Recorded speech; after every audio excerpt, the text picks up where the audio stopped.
राजा दशरथ को अपने पुत्रों को भेजना पड़ा। वन में जाकर के मारीच इत्यादि का उद्धार किया, ताड़का का उद्धार किया। मारीच को 100 योजन दूर ऐसा बाण मारा, गिरा जाता था। वही मारीच जो हिरण बना था। मेरे भगवत प्रेमियों, भगवान ने अहिल्या पर कृपा की। विश्वामित्र जी के लिए पत्र आया। राजा जनक ने प्रतिज्ञा की जो धनुष को उठा देगा, प्रतिज्ञा को चढ़ा देगा, वही सीता के साथ विवाह करेगा। सभी देश देश से राजा आए, प्रभु राम भी गए। भगवान राम ने धनुष को मौका समय पाकर के गुरु ने आज्ञा दी। आज उठो राम भंजो बहु चापा, मीटो तात जनक प्रतापा। आज भगवान राम उठे और धनुष भगवान शंकर को याद किया और महाराज धनुष छुआ। नीत चढ़ावत खैंचत ठाड़े। भगवान जब खड़े हुए, धनुष को कब लिया, कब क्या हुआ, किसी ने देख भी नहीं पाया। और सीता मैया ने बरमाला पहनाई। परशुराम जी का आगमन हुआ। परशुराम जी क्रोधित होकर के आए। लक्ष्मण जी आग में घी डालने का काम करते हैं, राम जी हाथ जोड़ते हैं। बोलो राधे राधे। महाराज आखिरकार भगवान ने दर्शन कराए, भगवान को प्रणाम किया परशुराम जी ने और आशीर्वाद दिया सीता को। और चारों भाइयों का विवाह हुआ। बारात आई, फिर धूमधाम से बारात आई। उसके बाद विवाह हुआ। लौट करके आए महाराज। समय आया, राजा दशरथ ने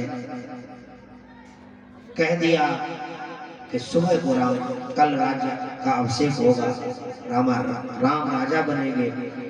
गुरु वशिष्ठ ने पूछा, प्रभु अब ये बताओ हे गुरुवर, कब मुहूर्त देखो कोई अच्छा जब राजा बनाए राम को।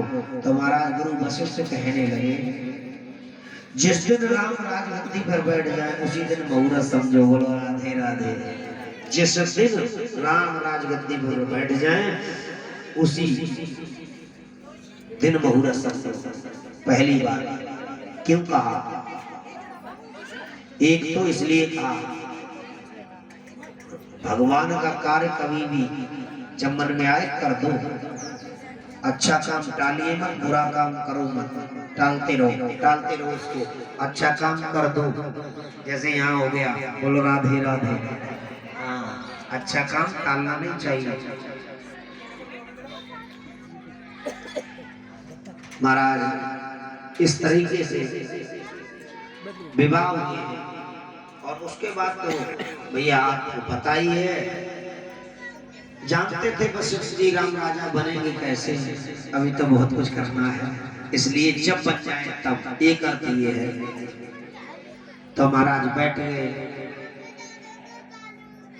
राजा कहने लगे, ठीक है गुरुवर, तो कल का दिन निश्चित किया जाए। बजवा दो ढोल अवधपुरी में, कल राम राजा बनेंगे। बजवाया गया ढोल। महाराज रातों रात मंत्रा ने कैकेयी को भड़का दिया। सरस्वती मैया की कृपा से, क्योंकि राम अगर बन न जाते तो राम नहीं बन पाता। वन में जाना था राम को, इसलिए ऐसी कृपा हुई। कैकेयी जितना प्रेम, देखो समय फिर हो गया ना। अब क्या क्या सुनाऊं, समय फिर हो गया, इसलिए राम कथा जरूरी है। कैकेयी जितना प्रेम राम को दूध पिलाया है कैकेयी। ऐसा कई जगह कहा है। राम इतना प्रेम करते, राम से प्रेम करती थी कैकेयी ने पत्थर रख कर के राम को वन भेजा जाए। लोग कैकेयी को बुरा बताते हैं। राम ये समझिए, जैसे मैंने अभी परसों कोई ऐसी कल या परसों में मैंने बात कही थी, सारी देवियां ये कहते हैं कि आर्मी में, एयरफोर्स में, नेवी में हमारे बच्चे नहीं जाएंगे, या हमारा बेटा नहीं जाएगा, या हमारा पति नहीं जाएगा। बहनें कहने लगे हमारा भाई नहीं जाएगा। तो कौन जाएगा वहां? राम अगर वन न जाते तो क्या दशा होती। जिनको वरदान दिया था सत्ययुग में भगवान ने, चिंता मत करो हम तुम्हारा उद्धार करेंगे, आगे आकर के मानव बनकर के आएंगे पर उद्धार तुम्हारा करेंगे। त्रेता युग में उद्धार किया, फिर द्वापर में लीला पुरुषोत्तम बनकर के आई, तब उद्धार किया। वो तो भगवान सब भक्तों का उद्धार करता है, वो कुछ करता नहीं है, केवल उद्धार। बस उसको पाना ये उद्देश्य है मेरा। बाकी कोई न काऊ सुख कर दाता, निज कृत कर्म भोग सब भ्राता। अपने अपने कर्मों का भोग भोग रहे हो, वो केवल फल देता है बस। कहा था बचपन में ही, माँ मुझे बन जाना है। याद रखना, अगर तू मुझसे सच्चा प्रेम करती है, वो कलंक के कई ने सहा राम के प्रेम में। आज भी के कई को लोग बुरा बोलते हैं, वो कलंक आज भी लगा हुआ है। बोलो राधे राधे।